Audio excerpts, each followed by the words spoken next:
ಸ್ನೇಹಿತರೆ, ಯಶೋಧ ಚಾನಲ್ಗೆ ತಮಗೆಲ್ಲರಿಗೂ ಸ್ವಾಗತ. ಮಹಾಭಾರತ ಕಥಾಮೃತ ಮುಂದುವರೆದ ಭಾಗ ನೋಡೋಣ ಬನ್ನಿ. ಕೌಶಿಕ ಮತ್ತು ಧರ್ಮವ್ಯಾಧನ ಕತೆ ಮುಂದುವರೆದ ಭಾಗ. ಮಹಾನುಭಾವ, ಸನ್ನಡತೆ ದುರ್ನಡತೆಗಳನ್ನು ಗುರುತಿಸುವುದು ಹೇಗೆ, ಪ್ರತ್ಯೇಕಿಸುವುದು ಹೇಗೆ? ಧರ್ಮವ್ಯಾಧನು ಉತ್ತರಿಸಿದನು. ದಾನ ಧರ್ಮಗಳು, ಯಜ್ಞಗಳು, ತಪಸ್ಸು, ವೇದಾಧ್ಯಯನ, ಸತ್ಯಸಂಧತೆ ಇವೆಲ್ಲ ಸನ್ನಡತೆಗಳು. ಕಾಮ ಮತ್ತು ಕೋಪಗಳನ್ನು ನಿಗ್ರಹಿಸುವುದು, ಅಹಂ, ಆಸೆಬುರುಕತನ, ಲೋಭಗಳಿಂದ ಮುಕ್ತರಾಗುವುದು, ಧರ್ಮವೇ ಪರಮ ಎಂದು ಧರ್ಮ ನಿಷ್ಠೆಯಿಂದ ಬಾಳುವುದು ಇವೆಲ್ಲ ಸನ್ನಡತೆ, ಸದ್ಗುಣಗಳು. ಗುರು ಸೇವೆ, ಮಾತಾಪಿತೃಗಳ ಸೇವೆ, ಸತ್ಯಪಾಲನೆ, ಕೋಪವನ್ನು ತ್ಯಜಿಸುವುದು, ದಾನ ಮಾಡುವುದು ಇವೆಲ್ಲವೂ ಸನ್ಮಾರ್ಗಿಗಳಲ್ಲಿ ಕಂಡುಬರುವ ಸನ್ನಡತೆಗಳು. ಸತ್ಯವು ವೇದಗಳ ಸಾರ, ಸ್ವನಿಯಂತ್ರಣ ಸತ್ಯದ ಸಾರ. ಸತ್ಯಸಂಧನಾದ ವ್ಯಕ್ತಿಯು ಇಂದ್ರಿಯಗಳನ್ನು ಜಯಿಸಬೇಕು. ಸುಖ ಭೋಗಗಳ ತ್ಯಾಗವೇ ಸ್ವನಿಯಂತ್ರಣದ ಸಾರ. ನಾಸ್ತಿಕರಿಂದ ದೂರವಿರಿ. ಸನ್ನಡತೆಯ ಮಿತಿಗಳನ್ನು ಮೀರುವವರಿಂದ ದೂರವಿರಿ. ಪಾಪಿಗಳಿಂದ ದೂರವಿರಿ. ಕಾಯ ವಾಚ ಮನಸ ಯಾರನ್ನು ನೋಯಿಸದಿರುವುದು, ಹಾನಿ ಮಾಡದಿರುವುದು, ಸತ್ಯನಿಷ್ಠರಾಗಿರುವುದು ಪ್ರತಿ ಜೀವಿಗೂ ಫಲಕಾರಿಯಾದುದು. ಸಂದರ್ಭ ಸನ್ನಿವೇಶ ಎಷ್ಟೇ ಕಳವಳಕಾರಿಯಾಗಿರಲಿ ಅಂಥ ಸಂದರ್ಭದಲ್ಲೂ ಕಾಮನೆಗಳಿಂದ ಮುಕ್ತರಾದವರು, ಸೇಡು ದ್ವೇಷಗಳಿಂದ ಮುಕ್ತರಾದವರು, ಅಹಂಕಾರದಿಂದ ಮುಕ್ತರಾದವರು ಸನ್ಮಾರ್ಗಿಗಳು. ಸುದೈವದ ಪರಮಾವಧಿಯ ಕಾಲದಲ್ಲೂ ಅಹಂಕಾರದಿಂದ ಮುಕ್ತರಾದವರು, ಸೇಡು ತೀರಿಸಿಕೊಳ್ಳಲು ತಹತೈಸದವರು, ಪಾರದರ್ಶಕ ನಡೆಯುಳ್ಳವರು, ಸನ್ನಡತೆಯ ಸುಶೀಲರು. ಸನ್ನಡತೆಯ ವ್ಯಕ್ತಿಗಳು ಭೂತದೆಗೆ ಹೊಂದಿರುತ್ತಾರೆ. ಎಲ್ಲ ಜೀವಿಗಳ ಬಗ್ಗೆ ಸಹಾನುಭೂತಿಪರರಾಗಿರುತ್ತಾರೆ. ಅವರು ಬ್ರಾಹ್ಮಣರಿಗೆ ಪ್ರಿಯರು. ಅಂಥವರು ಹಿರಿಮೆ ಘನತೆಗಳಿಗೆ ಮಾರಕವಾಗುವಂಥ ಸುಖ ಭೋಗಗಳನ್ನು ತ್ಯಜಿಸುತ್ತಾರೆ. ಅವರು ಯಾವಾಗಲೂ ನ್ಯಾಯಪರರಾಗಿರುತ್ತಾರೆ. ಅವರು ಕರುಣಾಮಯಿಗಳಾಗಿದ್ದು ಆತ್ಮ ಸಂಯಮವನ್ನು ಪಾಲಿಸುತ್ತಾರೆ. ಅವರು ನಿರ್ಗತಿಕರು, ವಿಶ್ವಾಸಘಾತುಕರಲ್ಲದವರು, ಪಾಪ ಕೃತ್ಯಗಳ ಬಗ್ಗೆ ನಾಚಿಕೊಳ್ಳುವವರು. ಇಂಥ ವ್ಯಕ್ತಿಗಳ ಜೊತೆ ಸ್ನೇಹ ಬೆಳೆಸುತ್ತಾರೆ. ಸಹಿಷ್ಣುತೆ, ಆತ್ಮ ಸಂಯಮ, ಪ್ರಶಾಂತತೆ ಇವು ಗುಣವಂತನ ವಿಶೇಷ ಲಕ್ಷಣಗಳು. ಬ್ರಾಹ್ಮಣನೇ, ನೀನು ನನ್ನ ವೃತ್ತಿಯನ್ನು ಕ್ರೌರ್ಯವೆಂದು ಬಣ್ಣಿಸಿರುವೆ. ಹೌದು, ಅದು ಕ್ರೌರ್ಯ. ವಿಧಿ ಸರ್ವಶಕ್ತನು. ನನ್ನ ಪೂರ್ವ ಜನ್ಮದ ಪಾಪಗಳ ಫಲವಾಗಿ ನಾನು ಈ ಕ್ರೂರ ವೃತ್ತಿಯನ್ನು ಮಾಡಬೇಕಾಗಿದೆ. ನನ್ನ ಪಾಪಗಳಿಂದ ಮುಕ್ತನಾಗಲು ನನ್ನ ಕೈಯಲ್ಲಿ ಸಾಧ್ಯವಿರುವುದನ್ನೆಲ್ಲ ಮಾಡುತ್ತಿದ್ದೇನೆ. ಆದರೆ ವಿಧಿಯೇ ಪರಮೋಚ್ಚ. ವಿಧಿಯು ಜೀವಿಯ ಮರಣಕಾಲವನ್ನು ನಿಷ್ಕರ್ಷಿಸುತ್ತದೆ. ಹಂತಕ ಕೇವಲ ಒಂದು ಸಾಧನವಷ್ಟೇ. ನನ್ನ ಪೂರ್ವಜನ್ಮದ ಪಾಪಗಳು ನನ್ನ ಮೇಲೆ ಈ ವೃತ್ತಿಯನ್ನು ಹೇರಿವೆ. ಆದ್ದರಿಂದ ನನ್ನಿಂದ ಈ ವೃತ್ತಿಯನ್ನು ಬಿಡಲಾಗದು. ನನ್ನಂಥ ಸ್ಥಿತಿಯಲ್ಲಿರುವ ಯಾರೇ ಆದರೂ ಪೂರ್ವ ಜನ್ಮದ ಪಾಪಕರ್ಮಗಳಿಂದ ಮುಕ್ತನಾಗುವುದು ಹೇಗೆ, ಪುಣ್ಯ ಕಾರ್ಯಗಳನ್ನು ಮಾಡುವುದು ಹೇಗೆ ಎಂದು ಚಿಂತನೆ ನಡೆಸುತ್ತಾನೆ. ವೈಚಾರಿಕವಾಗಿ ಆಲೋಚಿಸುತ್ತಾನೆ. ಪುಣ್ಯ ಕಾರ್ಯಗಳು ಹಿಂದಿನ ಪಾಪಕರ್ಮಗಳ ಪರಿಣಾಮವನ್ನು ನಾಶಗೊಳಿಸಬಹುದು. ನಾನು ಆ ಮಾರ್ಗವನ್ನೇ ಹಿಡಿದಿರುವುದು. ನನ್ನಿಂದ ಸಾಧ್ಯವಾದಷ್ಟು ದಾನ ಮಾಡಿದ್ದೇನೆ, ಉಪಕಾರ ಮಾಡಿದ್ದೇನೆ. ತಮಾಷೆಗಾಗಿಯೂ ನಾನು ಸುಳ್ಳು ಹೇಳುವುದಿಲ್ಲ. ನಾನು ಸತ್ಯಸಂಧ. ನಾನು ಮಾತಾಪಿತೃಗಳ ಸೇವೆ ಮಾಡುತ್ತೇನೆ. ಬ್ರಾಹ್ಮಣರನ್ನು ಗೌರವಿಸುತ್ತೇನೆ. ನಾನು ವಿಧಿ ನಿರ್ಧರಿಸಿರುವ ವೃತ್ತಿಯನ್ನು ಮಾಡುತ್ತಿದ್ದೇನೆ. ನಾನು ಅಹಂಕಾರವನ್ನು ತ್ಯಜಿಸಿದ್ದೇನೆ. ನಾನು ಹೆಚ್ಚು ಮಾತನಾಡುವುದಿಲ್ಲ. ನಾನು ವಾದ ವಿವಾದಗಳಲ್ಲಿ ತೊಡಗುವುದಿಲ್ಲ. ನಿಜ, ನೀನು ಹೇಳಿದಂತೆ ನಾನು ಕ್ರೂರವಾದ ಕಸುಬನ್ನು ಮಾಡುತ್ತಿದ್ದೇನೆ. ಆದರೆ ಯಾರು ತಾನೇ ಹಿಂಸೆಯನ್ನು ಸಂಪೂರ್ಣವಾಗಿ ನಿಲ್ಲಿಸಬಲ್ಲರು? ಕೃಷಿಯನ್ನು ಯೋಗ್ಯವಾದ ಕಸುಬು ಎಂದು ಹೇಳಲಾಗುತ್ತದೆ ಅಲ್ಲವೇ? ಆದರೆ ಹೊಲ ಉಳುವಾಗ ರೈತನು ಹಲವಾರು ಸಣ್ಣ ಪುಟ್ಟ ಕ್ರಿಮಿಗಳನ್ನು ಕೊಲ್ಲಲು ಕಾರಣನಾಗುತ್ತಾನೆ. ಸಸ್ಯಾಹಾರ ಸಂಪೂರ್ಣವಾಗಿ ಹಿಂಸಾಮುಕ್ತವೇ?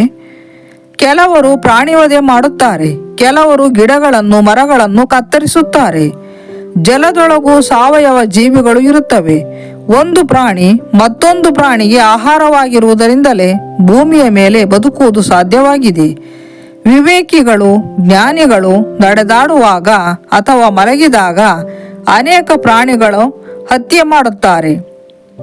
ಜಾಗೃತಿಯಿಂದ ಇದ್ದಲ್ಲಿ ಮಾತ್ರ ಅವರಿಂದ ಪ್ರಾಣಿಗಳಿಗೆ ಆಗುವ ಹೆಚ್ಚು ಹಾನಿ ತಪ್ಪಬಹುದು. ಸಾಧು ಸಜ್ಜನರಲ್ಲೂ ಒಮ್ಮತ ಎಂಬುದಿಲ್ಲ, ಹಾಗೆಯೇ ದುರ್ಜನರಲ್ಲೂ ಒಮ್ಮತವಿಲ್ಲ. ಪ್ರತಿಯೊಬ್ಬರು ತಮ್ಮ ನಡೆ ವರ್ತನೆಗಳೇ ಸರಿಯಾದುದು, ಉಳಿದವರದೇ ತಪ್ಪು ಎಂದು ಭಾವಿಸುತ್ತಾರೆ.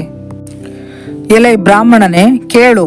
ಧರ್ಮ ಅಧರ್ಮಗಳ ಬಗ್ಗೆ ಬೇಕಾದಷ್ಟು ಮಾತನಾಡುವುದು ಸಾಧ್ಯ, ಹೇಳಿದಷ್ಟು ಇದ್ದೇ ಇದೆ.